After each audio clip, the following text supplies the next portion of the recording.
9월 24일 새벽 제단을 쌓으시는 우리 모든 성도님들, 주님의 임재와 은혜가 풍성한 하루 되시기를 축복합니다. 먼저 제가 기도하고 오늘 본문 말씀 제가 봉독하도록 하겠습니다.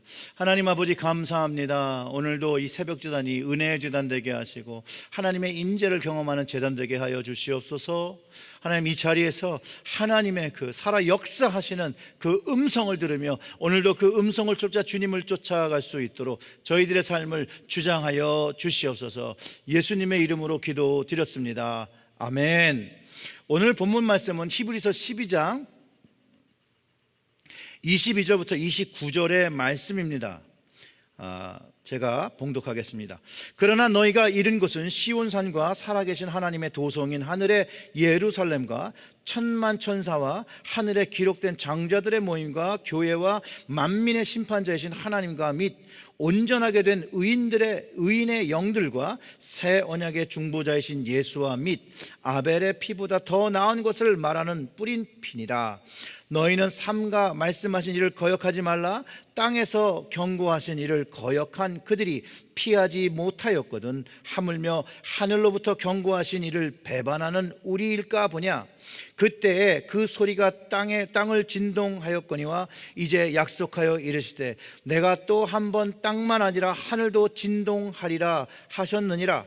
이 또한 한 번이라 하심은 진동하지 아니하는 것을 영존하게 하시기 위하여 진동할 것들 곧 만드신 것들이 변동될 것을 나타내심이라. 그러므로 우리가 흔들리지 않는 나라를 받았은즉 은혜를 받자 이로 말미암아 경건함과 두려움으로 하나님을 기쁘시게 섬길지니 우리 하나님은 소멸하는 불이심이라. 아멘. 오늘 말씀은요, 히브리서 12장의 말씀입니다. 옛 언약을 가지고 하나님께로 나아갈 수 없음을 다시 한번 기억시켜주고 알려주는 것이죠. 모세가 시내산에서 하나님께서 나타낸 징조가 외적이며 가시적이며 가청적인 현상, 즉 눈으로 보고 듣고 피부로 느끼는 경험을 했는데 심히 두렵고 떨리는 경외함을 마음과 몸과 영이 경험했다는 것을 가르쳐 줍니다. 이제 히브리서 12장 22절부터 26절에 그 시온산에서 하나님과의 만남, 그 현현은 조금 이제 대조적인 모습을 보여주는 것이죠. 히브리서 기자는요, 두 번째 장소인 그 시온산을 설명합니다. 출애굽 때 그 시내산으로 오신 하나님 아버지의 모습과 신약 때의 예루살렘 시온산으로 오신 그 성자 하나님, 그 예수님의 모습을 설명해 줍니다. 그래서 그 22절이 그러나 너희가 이른 곳은 시온산과 살아계신 하나님의 도성인 하늘의 예루살렘과 천만 천사와 하늘에 기록된 장자들의 모임과 교회와 만민의 심판자이신 하나님과 및 온전하게 된 의인의 영들과 새 언약의 중보자이신 예수와 및 아벨의 피보다 더 나은 그 뿌린 피니라. 예수님을 이야기하는 거죠. 예수님께서 십자가에서 이루신 일을 이야기하는 것입니다. 그리고 25절과 26절 너희는 삼가 말씀하신 일을 거역하지 말라. 땅에서 경고하신 일을 거역한 그들이 피하지 못하였거든 하물며 하늘로부터 경고하신 일을 배반하는 우리일까 보냐. 결국은 하나님의 말씀을 순종하지 아니하는 자들이 땅에서도 심판을 받았는데 영원하신 그 심판의 날에 그 하늘에서 심판받지 않겠느냐, 그 이야기를 하는 겁니다. 그때 그 소리가 땅을 진동하였거니와 이제는 약속하여 이르시되 내가 또 한 번 땅만 아니라 하늘도 진동하게 하리라 하셨느니라. 시내산의 하나님은요, 물질적이고 외적이고 가시적인 임재라면 시온산의 경우는 영적이고 신비하며 비가시적이지만 새 언약의 중보이신 예수님, 그 그리스도를 만나는 경험을 하고 그리스도를 통해서 거기서 하나님의 임재를 경험하게 됨을 가르쳐주고 있어요. 그 말씀 속에서 그러나 너희가 이른 곳에서, 그 그러나는 단어는 시내산, 그 시내산과 시온산이라는 것을 대조적으로 보여주고 있는, 그걸 짐작할 수 있는 그런 단어입니다. 그래서 너희가 이른 곳 완료의 시상으로 이미 그리스도인이 된 사람들은 이곳에서 하나님의 임재를 경험하면서 은혜를 받는 자리임을 가르쳐주는 것이죠. 그리고 그 은혜를 계속적으로 체험하고 경험되는 곳이라고 말해주고 있는 것이에요.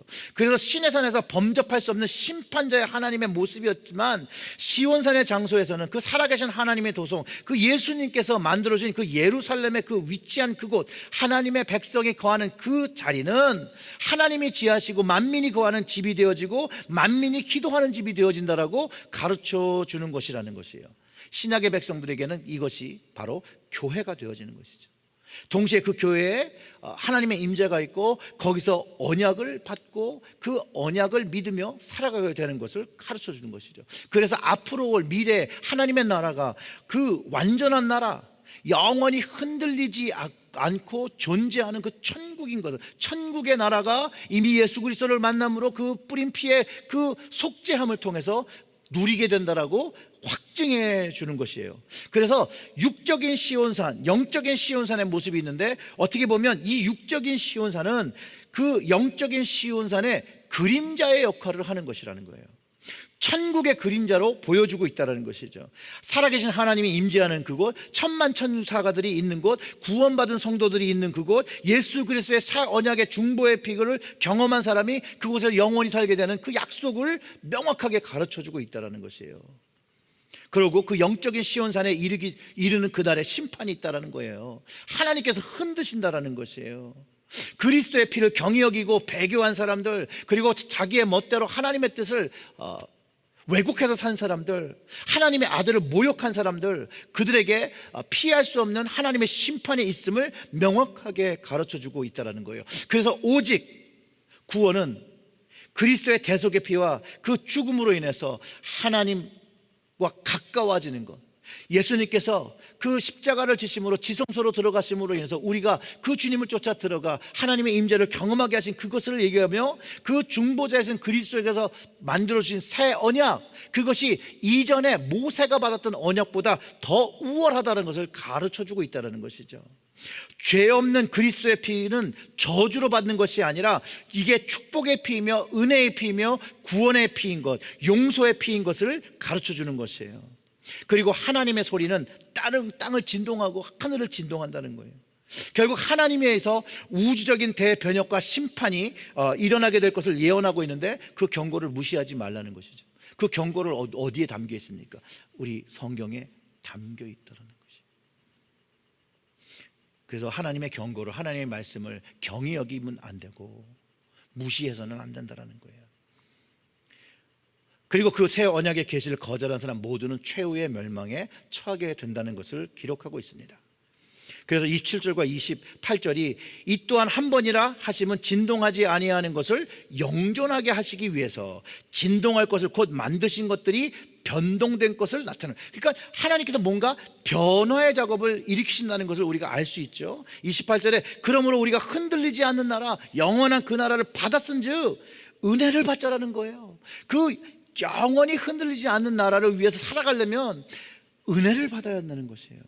그리고 그 은혜를 받을 때 우리의 소명을 알고 우리의 사명, 그 사명을 알고 경건함과 두려움을 가지고 하나님을 기쁘게 섬기며 제사장의 역할을, 그 거룩한 백성과 왕 같은 제사장의 역할을 감당하게 된다는 것을 가르쳐 준다는 것이죠. 그리고 그 변화되는 그것에 대해서 영원한 나라, 그 하나님의 나라, 그 영원히 바뀌지 않은 흔들리지 않는 나라에 살기 위해서 필요한 몸으로 변동되어야 되는데 이것을 부활의 몸이라고 하는데 바울이 이것을 뭐라고 표현하냐면요, 신령한 몸이 되는 것을 이야기합니다. 고린도전서 15장 42절과 44절의 말씀이 이래요.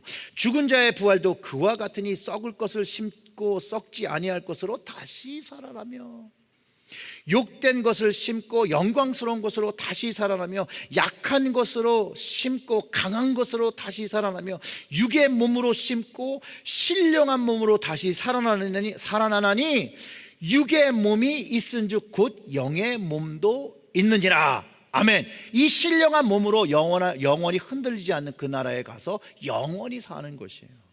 이 영원한 몸이 바로 부활의 몸으로 바뀌어야 된다는 거예요.